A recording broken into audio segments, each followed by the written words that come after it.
Hello friends, it's me, and today, Disney character. Let's check out film theory. Your favorite Disney character is a killer. Fear Mickey. What? From the film theorist. Together, let's go. Let's start. Woods. In the forests.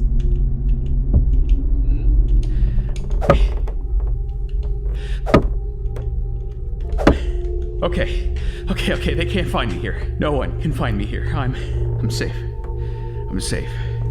You're so sure about that, pal? What? No. Pooh? Bambi? No, not you two, Mickey, not you. And this is just the beginning, haha. Just you wait until my friends show up. No! Hello, Internet. Welcome to Film Theory, the show that is continuing to ruin childhoods both old and new. So, Hello Internet, welcome to Film Theory. Hello. did you hear about this movie where Mickey Mouse goes on a killing spree? Where the hell did he go?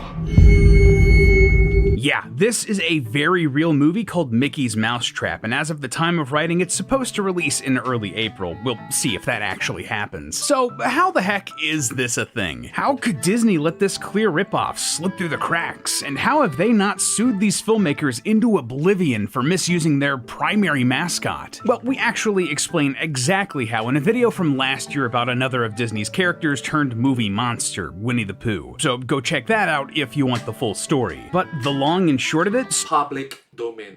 Steamboat Willie, the cartoon that featured the original appearance of Mickey Mouse, has now entered the public domain here in the United States, so everyone owns Steamboat Willie and all of its characters, with some pretty significant caveats. Again, go watch that older theory where we explain everything in detail. It's something we're going to be seeing a lot more of in the coming decade as more and more of these pillars of pop culture start entering the public domain. And just to be clear, overall, this is a major win for all of us. Art was never meant to forever be the property of corporate overlords. After a reasonable period, it's supposed to belong to everyone so that it can be remixed and reimagined and turned into something new and exciting. Exactly like how Disney themselves made their name back when Walt was turning fairy tales into kids' cartoons. But for now, this means that anyone, including you right there at home, can take Mickey Mouse and do whatever you want with him. Sure, that could mean using him in your new American classic novel or tasteful painting, but it could also mean using him in your very own low-budget horror movie like Mickey's Mousetrap, or a scary video game, or another scary video game, or Last Week Tonight with John Oliver. You're not special. Nothing about you is special.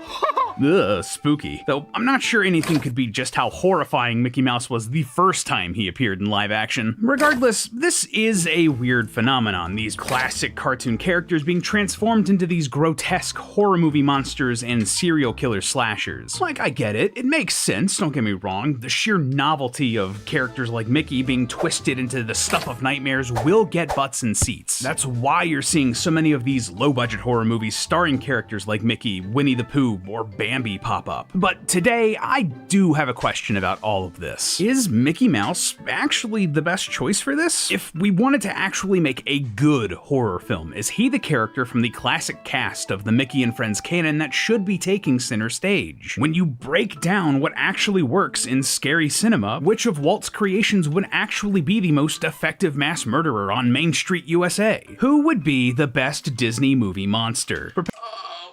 Monster?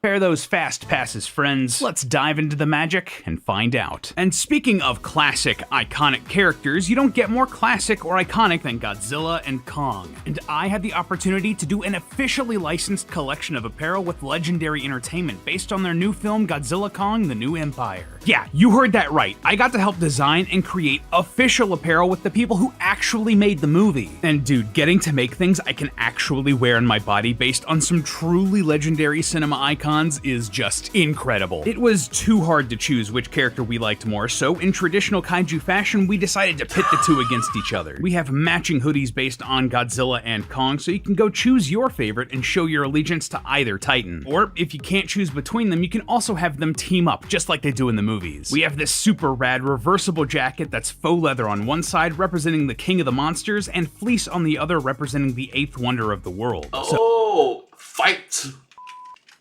So if you want to show your love for either of these iconic kaiju from the Monsterverse, go pre-order our officially licensed apparel. Again, that is so freaking awesome, over on theoryware.com. But now, back to the episode. So how are we going to be measuring this? Well, after watching a lot of horror films, I've narrowed down what makes a good scary movie villain down to 3 main pillars. First, what's the potential for their unique design? You can recognize many of the best horror monsters and villains at a glance. The Unique designs.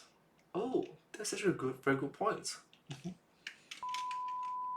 Xenomorph, Samara, even Michael Myers with his Bill Shatner mask. You see these guys, and you instantly know who they are and what their deal is. So which of these Disney characters can get us that same effect? Secondly, we'll want to look for memorable powers or abilities. What sets these monsters apart from the rest of the pack? Freddy Krueger can kill you in your dreams. Pennywise can weaponize and feed on your fear. Both owe a lot of their longevity to those powers. And thirdly, we're going to look at the character's ability to act as a commentary on what society fears. The best horror films have villains that are born of what our culture is collectively afraid of. The Thing might be the best example I can think of, exploiting Cold War era distrust of your neighbor or stranger danger to create a true S-tier level film. If our It becomes like Among Us sauce.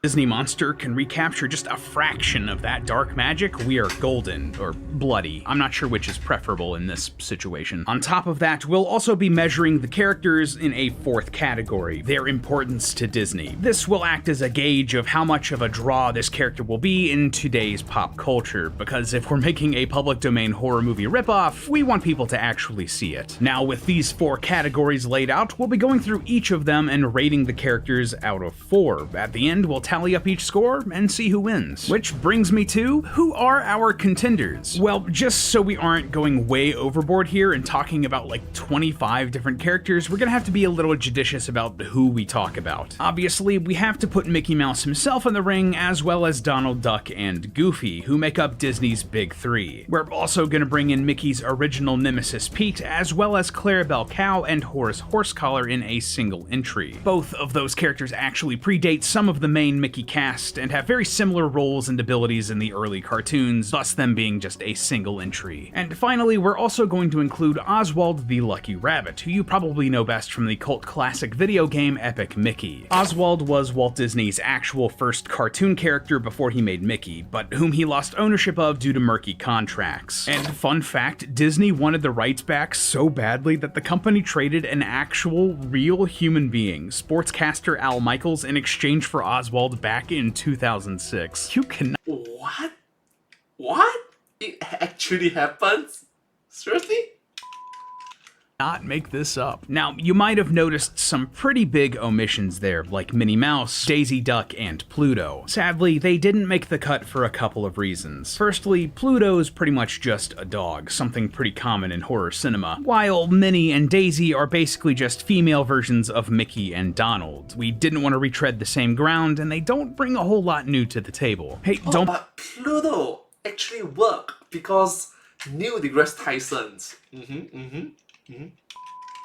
Blame me, blame Disney. And as for other, more obscure characters, if part of the reason that they're being strip-mined for these public domain horror movies is the novelty of seeing a popular cartoon character do murder, I'm not sure we're gonna get the same sort of draw from Mortimer Mouse, the Mad Doctor, or the Phantom Blot. Cha-cha-cha! And finally, with all of that setup out of the way, let's dive into things. First up, Disney's OG villain, Pete. Now, modern versions of Pete are supposed to be a cat, but you look at this thing and you tell me it's a cat. Like, maybe it's a Maine Coon? He always looked more like a bear to me, personally, but that confusion could make for a fun monster design. Additionally, for a while there, the character was known as Peg Leg Pete, and combined with his original steamboat pilot persona, that could give us a really strong visual identity, like a pirate bear cat. So a solid 3 out of 4 for unique design. Other early versions of the character saw Pete take on various professions, a hunter-trapper, an athlete, an Old West desperado, you get the idea. He's sort of all over the place. But all in all, Pete was very strong, so a horror version of that character should definitely work with that. And Pete's roots as a feline also help him from a speed standpoint. Yeah, despite his bulk, Pete has usually been depicted as shockingly agile, able to keep up. Oh, Oh, no wonder he's the antagonist. Mickey Mouse and cats? Cat and mouse?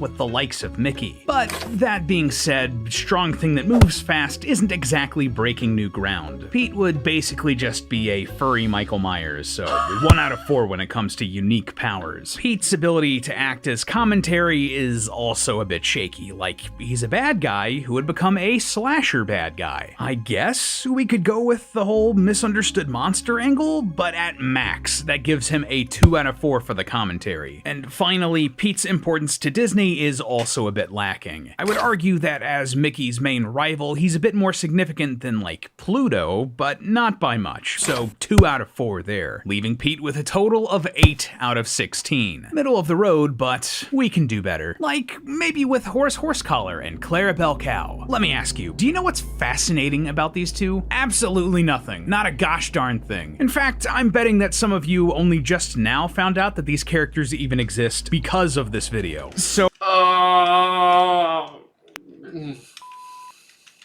right up front there, they're both getting a 1 out of 4 for importance to Disney. They're more likely to show up at a bar trivia night than a mainline Disney product at this point. But do you know what's mildly interesting about Horace Horsecollar and Clarabelle Cow, and why I wanted to talk about them today? They're two of just very few characters in the Mickey and Friends canon that have been shown to walk both upright and on all fours in the same cartoon. Yeah, Horace and Clarabelle straight up shapeshift. Ever since their early appearances in cartoons like 1928's The Plowboy, Horace and Clarabelle could full-on transform from a normal 4-legged cartoon animal to a humanoid, upright walking, talking person at will. Their front hooves even morph into gloved hands. Now that's really cool in concept and gives both of these characters a real leg up in both potential for unique design and memorable powers. Seriously, imagine some crazy cow or horse-shaped monster that could twist and morph its body, bones cracking and skin tearing as it turns into a humanoid, a la The Thing. So right there for me, that's a solid 3 for unique design and a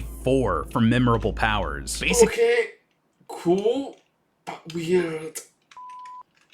This one fact put these characters in contention today. And just to put a cap on things, there's also some great potential for commentary on how our reliance on these sorts of domesticated beasts of burden is turning the tables for us as humans. That could even fit super well with these two kind of turning into humanoid characters. So for commentary, they're also getting a 3 out of 4. Honestly, a surprisingly strong showing from Horace and Clarabelle with 11 out of 16, even if their lack of importance to pop culture really hurt them in this scenario. So what about Oswald the Lucky Rabbit, Disney's original main character? Believe it or not, but there were almost 200 Oswald shorts back in the 20s and 30s, but sadly he never really took off in the same way later characters like Mickey would. And eventually Oswald got revamped into almost a totally different character in comic books in the 50s before vanishing entirely in the 60s. Why? Well, a guy named Oswald killed the president, and suddenly Oswald was not a very popular name.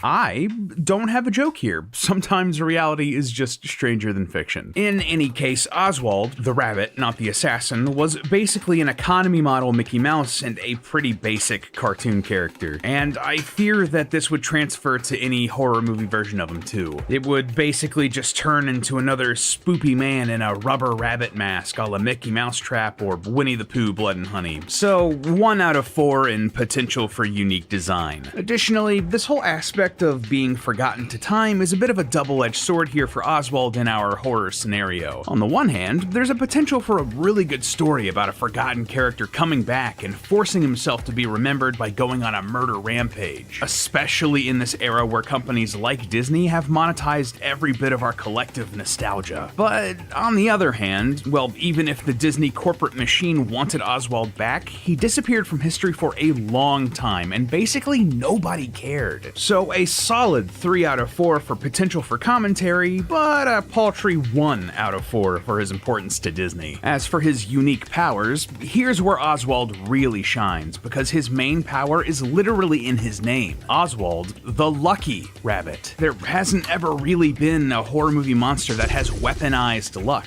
and there's a ton of potential there for something really clever and unique. Like, just imagine a monster that could cause some sort of Final Destination-esque Rube Goldberg Goldberg machine of death just by tweaking the luck of its victims. So Oswald gets a 4 in this category for a total of 9 out of 16. Respectable, but sadly not quite enough to squeak past fellow forgotten Disney characters Horace and Clarabelle. Truly tragic. But Okay, but the final destination.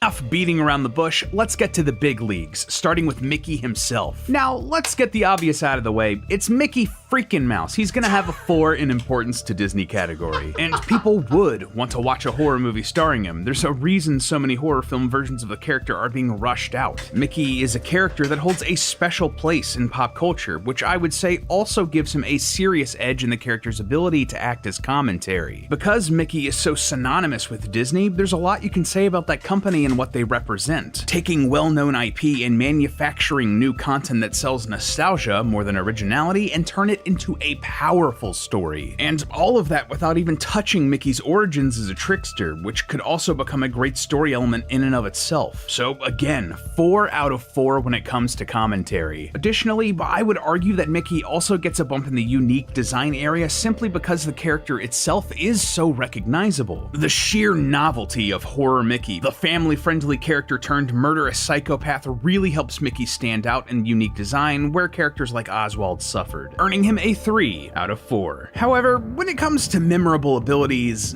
Mickey struggles a little bit. See, he was the underdog in many of his classic cartoons, outsmarting opponents like Pete with his trickster instincts instead of overpowering them. That being said, mice are known to be very quick and stealthy, and Mickey himself knows his way around a rifle and has demonstrated handy skills as a swordsman, which could translate pretty well into a prototypical slasher villain, you know, basically exactly what we see in Mickey's Mousetrap. That being said, the thing that keeps Mickey from getting a 1 here, his potential in the near future. See, Fantasia was released in 1940, which means that it will also be in the public domain in the foreseeable future, meaning that there's a world where 12 years later is a bit... Okay, it's foreseeable future, yes, but it's like 3 Olympics away. Mickey is getting legit magical powers in these horror movies. And you know, by that point, I'm sure we're gonna have so many freaking horror movies with this character that it's gonna make Jason in space look reasonable. So, Magic Mickey, yeah, that checks out. And it could be scary, so 2 out of 4 for unique powers. Either way, this leaves Mickey in a great position at the head of the pack here with 13 out of 16 points. But is the mouse the head honcho? Next up, the character that might be Mickey's To recognize that, ultimately speaking, 16 is the max score. So 13 out of 16 is pretty good. main competition here, Donald Duck. Let's not mince words here. Donald is the only of Disney's characters whose personality would need 0 adjusting to star in a slasher movie. The Duck's a full-blown psycho.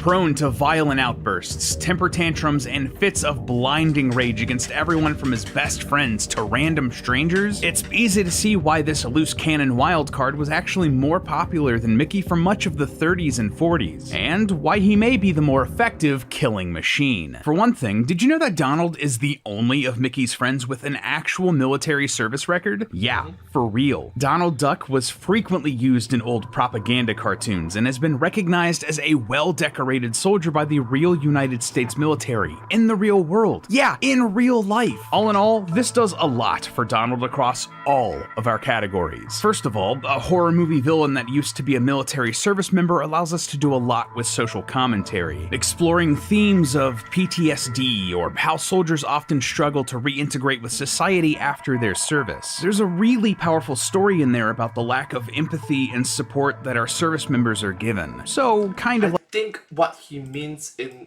a way is it's kind of inevitable, to be honest with you. Kind of sad.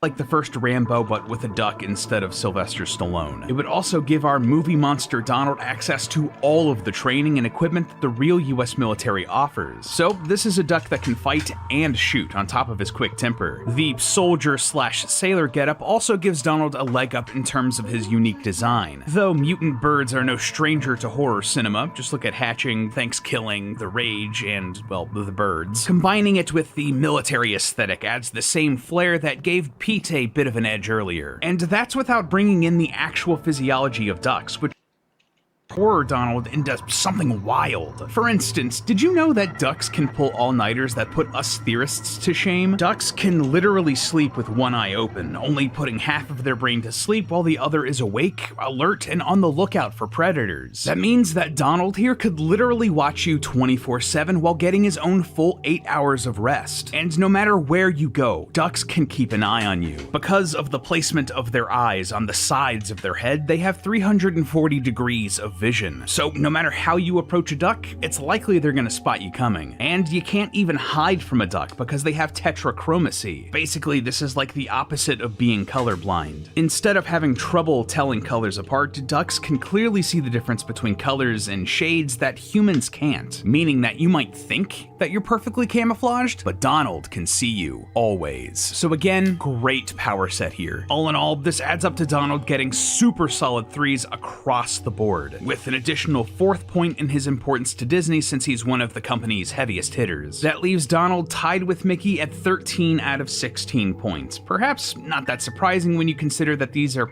Mickey and Donald having 13 out of 16. Is there any higher than that? probably Disney's top 2 most popular characters. But as they duke it out, we do have one final contestant to talk about, George G. Goof, better known as Goofy. See, going into this whole episode, I had a feeling that Goofy was going to be an underdog to take the whole thing, for a number of reasons. Firstly, just like Mickey and Donald, Goofy is one of Disney's big 3, automatically giving him a 4 in his importance. But it's when you start breaking down the other categories that things really get interesting. For instance, what exactly is Goofy again? Like, he looks to be some sort of dog, but not a dog like Pluto is, so he's more of a weird dog-human hybrid. That right there already has a lot of history with the horror genre, and we could pull from werewolf mythology here. But there's actually a different direction that I would go. See, a strangely recurring motif in early Goofy cartoons was to set him in the American Southwest, like in El Guacho Goofy and Two Gun Goofy. And I figure if someone's gonna make a shameless cash grab public domain horror film exploiting Mr. Goofier, they might as well go the extra mile and misappropriate some culture too. Many of the indigenous Native American peoples across the plains and the Southwest believe the coyote to be a trickster spirit, one who could shapeshift and occasionally look the form of a human being. Coyotes are obviously part of the canine genus, so one taking human form and becoming this sort of dog-man hybrid, masquerading like a normal human like Goofy, could make for a super compelling design. It could also let us get various different stages of man-dog hybrid throughout the movie, letting creature designers get creative and bringing in some of that body horror we like so much from Horace and Clarabelle. So Goofy is getting a 4 here in his potential for a unique design. Additionally, the coyote myth actually works surprisingly well with other Goofy cartoons from the 40s. During this period, Goofy starred in Disney's How To series, a string of mockumentaries where Goofy lived in a world full of other Goofies. He was basically just a normal everyman. In a horror context, this could really let us lean into a distrust of your neighbor. If, for a great deal of the movie, Goofy just looked like any old normal person, this disguise could lead to some great tension as our protagonists tried to figure out who is the trickster spirit haunting them. Can you trust your neighbor, your partner, your best friend, your dog? Or are they a coyote man trying to trick and murder you? That is a great analog for the real-world distrust a lot of people are feeling for their fellow human beings right now. So again, that's a 4 for potential commentary. And what's more, this How To series also demonstrated Goofy's ability to master pretty much any physical athletic feat you can imagine, including gliding, skiing, swimming, fishing, hockey, baseball, gymnastics, golf, Olympic track and field, and even the history of martial arts. On top of taking advantage of this shapeshifter coyote trickster spirit, the Goofy That's a lot of powers. I know, because especially right now as I'm speaking to you, Olympics. Paris Olympics.